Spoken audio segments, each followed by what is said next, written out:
The studio lights burned bright as the audience murmured with anticipation. The moment Kristi Noem, Secretary of Homeland Security, walked onto the stage, the tension was thick. The host, Graham Calloway, a well-known liberal firebrand, adjusted his tie and leaned forward, already smirking before she even sat down. "Madam Secretary," he began, his voice dripping with feigned politeness. "First of all, welcome. I must say, it's rare to have someone from the Trump administration willing to come here and face real questions." Kristi gave a small, composed smile. "Well, Graham, I believe in open discussion, even when the host is clearly biased." The audience chuckled, but some groaned. Graham raised an eyebrow. "Oh, biased? That's interesting. Because I was just about to ask, do you actually believe in basic human rights? Or is that against Trump's playbook?" The crowd erupted, some cheering, others laughing. Kristi simply crossed her legs, unfazed. "If you're asking whether I believe in the rule of law, then yes. But I suspect you don't want a real answer, do you?" Graham's smirk deepened. "Oh, we'll get to your so-called rule of law soon enough. But let's start with your greatest crime against humanity, your inhumane border policies." The screen behind them lit up with sensationalist images, crowded migrant detention centers, border patrol agents, protest signs that read, "Abolish ICE." "Madam Secretary," Graham continued, now in full attack mode, "how does it feel knowing that your policies separate families, throw desperate people into cages, and violate everything America stands for?" The audience exploded in applause. Kristi remained still, her expression unreadable. Then, with calm precision, she leaned slightly forward, her voice like steel. "You mean the cages built under Obama, or the ones Biden still uses today?" The applause stopped. The room shifted. Graham's jaw tightened. He hadn't expected her to fight back this fast. For a split second, silence hung in the air. The smug energy in Graham Calloway's face wavered, just enough for the cameras to catch it. The audience, which had been cheering moments ago, suddenly wasn't so sure anymore. Graham cleared his throat, quickly regaining his composure. "Ah, so the classic Trump tactic, blame someone else instead of taking responsibility." Kristi Noem tilted her head slightly, her gaze unwavering. "You asked me about cages. I gave you the truth. But let's be clear, this administration enforces immigration laws, just like Obama did, just like Biden does. The difference? We actually try to fix the problem instead of pretending it doesn't exist." The audience murmured, some clapped, others booed. Graham's smirk returned, but it was forced now. "Oh, fix it? You mean by turning America into a fortress? By treating desperate refugees like criminals?" Kristi leaned forward slightly, locking eyes with him. "If I break into your house tonight, should you be forced to let me stay?" A murmur ran through the crowd. That one hit. Graham narrowed his eyes, but Kristi didn't stop. "If I bring 5 of my friends and take over your living room, should you be the bad guy for locking your doors?" More murmurs. A few heads nodded. Graham forced a chuckle, shifting in his chair. "Well, that's a ridiculous analogy. We're talking about people fleeing violence, seeking a better life." Kristi cut in. "And that's why we have a legal process. I'm the daughter of a farmer, Graham. My family worked for everything we had. We didn't demand someone else hand it to us. That's the American way." A wave of applause rippled through the room. Graham's jaw tightened. He had lost control of the momentum. He needed to turn the tables fast. Ah yes, the Republican fairy tale. Just work hard and you'll succeed. Tell that to the millions who are struggling under conservative policies. Tell that to the single mothers who can't afford health care because your party keeps gutting it. The audience roared in agreement. Kristi sat back, crossing her arms. "Are we going to talk about actual facts, or are we just throwing slogans now?" Graham froze for a second. Kristi let the moment hang. "Because I'm happy to discuss real numbers." "But I get it. Numbers don't make for dramatic TV." The audience laughed. Graham gritted his teeth. He wasn't done yet. Graham Calloway adjusted his tie. his eyes darting toward the teleprompter. His carefully orchestrated attack was falling apart, and the worst part? The audience knew it. He forced a smirk, but the tension in his jaw betrayed his frustration. "Oh, so now Republicans want to talk about facts? That's rich. Let's talk about facts, Kristi. Fact, your policies disproportionately hurt minorities and the poor. Fact, your so-called border security prioritizes spending billions on walls instead of actually helping people. Fact." Kristi Noem raised a hand, stopping him mid-rant. "You mean the billions Democrats send to foreign countries instead of securing our own borders?" A ripple of applause moved through the audience. Graham scoffed. "Oh, so we're just going to ignore that America was built by immigrants?" Kristi nodded. "Legal immigrants. My ancestors, like millions of others, came here legally. They followed the process, respected the laws, and built something. But what you're pushing, that's not immigration. That's open borders." A few claps echoed through the crowd. Some were agreeing with her. Graham leaned in, sensing the shift. "You love talking about law and order. But why do conservatives only care about law when it comes to brown people crossing the border? Where's your outrage for Wall Street billionaires committing fraud? For corporations destroying our planet?" The audience exploded in cheers. Kristi let the noise settle before responding. "You know, Graham, for someone who claims to stand up for the little guy, you sure spend a lot of time defending a system that keeps people dependent on the government instead of empowering them to succeed." The claps grew louder. Graham's smirk vanished for just a second. He wasn't winning this exchange. He needed something bigger. He leaned back, eyes narrowing. "Let's be real, Kristi. You don't actually care about Americans. You care about Trump. You care about pushing his agenda, no matter how many lives it destroys." Kristi Noem's expression didn't change, but the room felt heavier. For the first time, Graham Calloway went personal, and Kristi was ready for it. A hush fell over the studio. The air was thick with tension, and for the first time, the audience wasn't sure how Kristi Noem would respond. Graham Calloway leaned back in his chair, crossing his arms, wearing a smug grin. He thought he had landed a finishing blow. Kristi, however, didn't flinch. Instead, she exhaled slowly, then leaned in closer to the microphone, closer to the moment. "You want to make this about Trump?" she said, her voice like a knife slicing through the silence. Graham's smirk wavered, but he held firm. Kristi continued, "Let's talk about Trump. Under his leadership, we had record-low unemployment, energy independence, and a secure border. Now, we have record inflation, chaos at the border, and the world on the brink of war. But sure, let's pretend he's the problem." A mixed reaction rippled through the crowd. Some cheered, some booed, but everyone was paying attention. Graham chuckled, shaking his head. "Oh, please, Kristi. Your side acts like Trump was some kind of messiah. Newsflash, half this country thinks he's a criminal." Kristi's eyes narrowed slightly, but her voice remained calm. "And yet the other half sees him as the only thing standing between them and a government that wants to control their lives." The energy shifted. Some audience members clapped louder this time. Others exchanged uncertain glances. Graham saw it happening. He was losing them.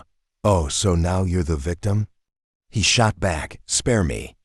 Republicans love playing the victim while making life harder for minorities, women, and the LGBTQ community." Kristi smiled slightly, but it wasn't amusement. It was the look of someone who had seen this coming from a mile away. "It's funny," she said, "how the left preaches tolerance until someone disagrees with them." A few claps, then more. Graham gritted his teeth. He had one last play. "You know what? Let's stop pretending. You're just another politician pushing fear instead of solutions." Kristi finally leaned back, crossing her arms, letting the moment breathe before delivering her next words with deadly precision. "Fear? No, Graham. Fear is what you sell, scaring people into thinking they need the government to survive. But the truth? Americans don't need bigger government. They need their freedom back. The applause erupted, louder than before. Graham's face twitched for just a second.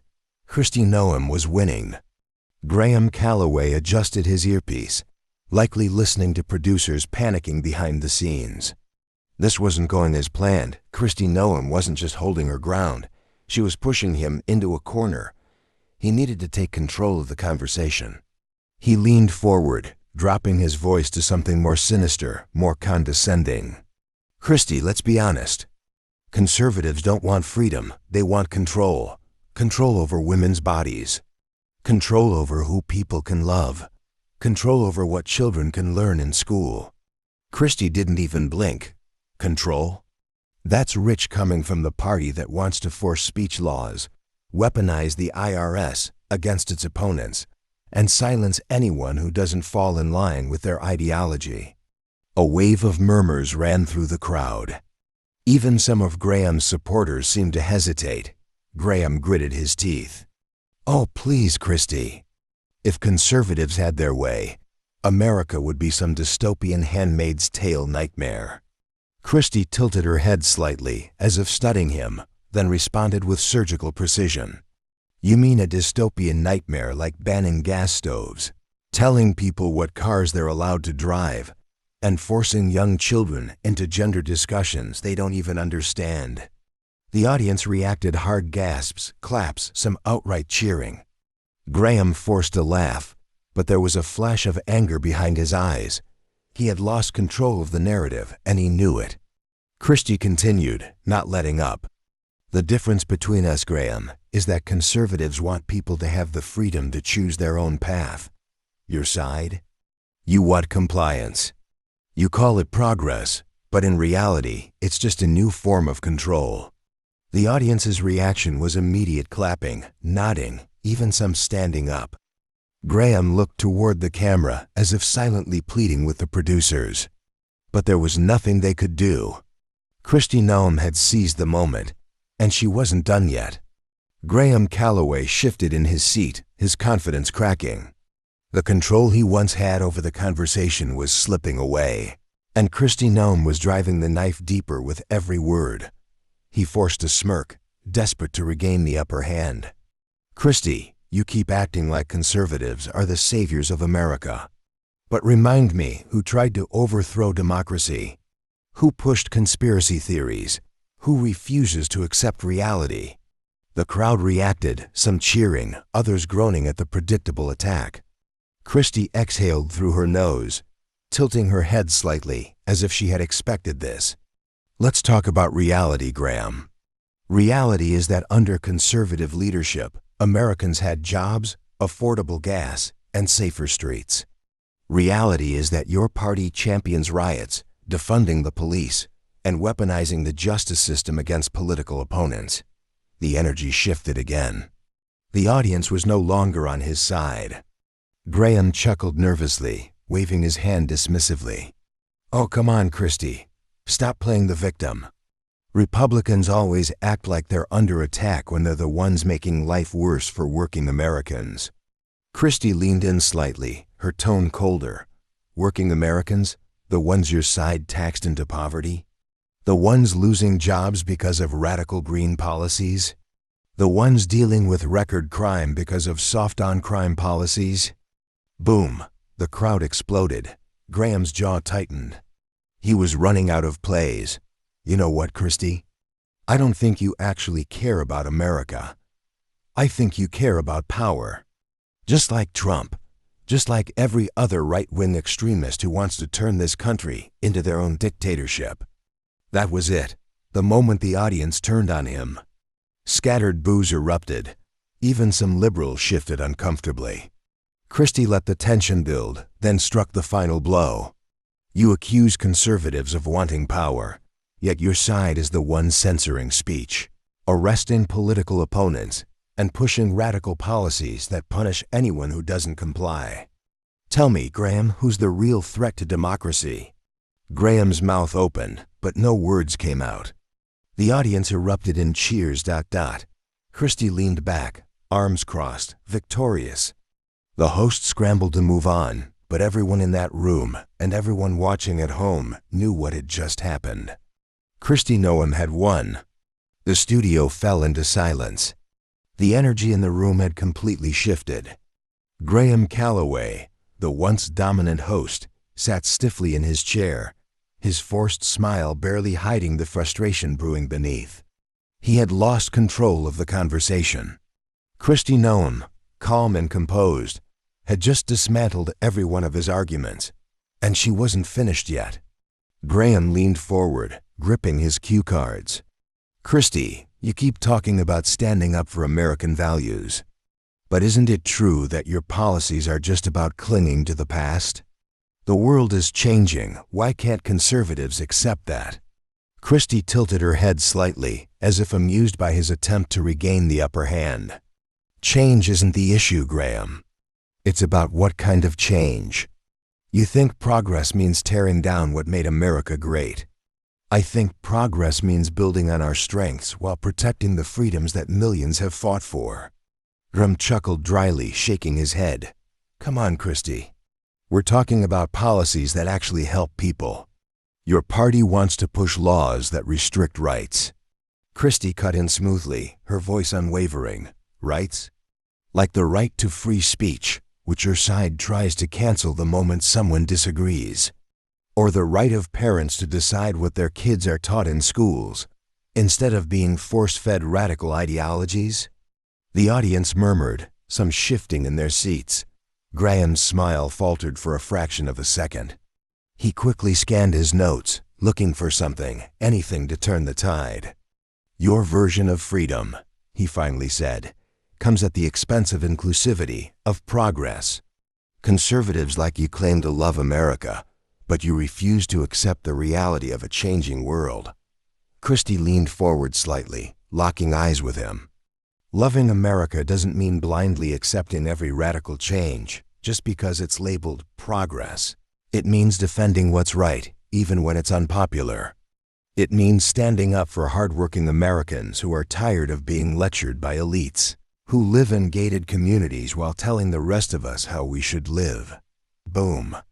The audience reacted, some applauding, others shaking their heads, but all of them feeling the weight of her words. Graham shifted uncomfortably. He could feel the moments slipping away. "Kristi," he said, lowering his voice, "be honest. Do you really think Trump's America is the answer? That this country should go backward instead of forward?" Kristi smiled, not in amusement, but in unshaken confidence. "Forward? Your version of forward is open borders, out-of-control crime, and economic disaster. If standing for law and order, a strong economy, and real American values means going backward, then maybe we need to go back to common sense." The audience erupted. Graham sat back, his mouth slightly open, his scripted talking points now useless. The host tried to cut in, sensing the debate slipping away from his side. "All right, let's..." But Kristi wasn't done. She turned to the camera, her voice strong and unwavering. "America is at a crossroads. We can choose to keep heading down a path of division, weakness, and government control, or we can stand up for freedom, opportunity, and security. The choice isn't up to the politicians. It's up to the American people." Silence. Then the crowd erupted. Some stood up and clapped, others looked furious, but the moment had already gone viral. Within minutes, clips of Kristi Noem's takedown flooded the internet. Conservative voices celebrated her confidence. Liberal commentators scrambled to spin the moment, and Kristi Noem? She walked out of that studio victorious. Kristi Noem stood her ground, defended her values, and proved that facts and logic will always cut through the noise. But now I want to hear from you. Do you think she handled this debate the right way? Or do you believe the host had a point? Let's talk about it in the comments. If you enjoyed this story and want to see more powerful moments like this, make sure to subscribe and turn on notifications. Don't miss what's coming next. And if you believe in standing up for what's right, hit that like button. It helps get these stories out to more people. Thank you for watching, and I'll see you in the next one.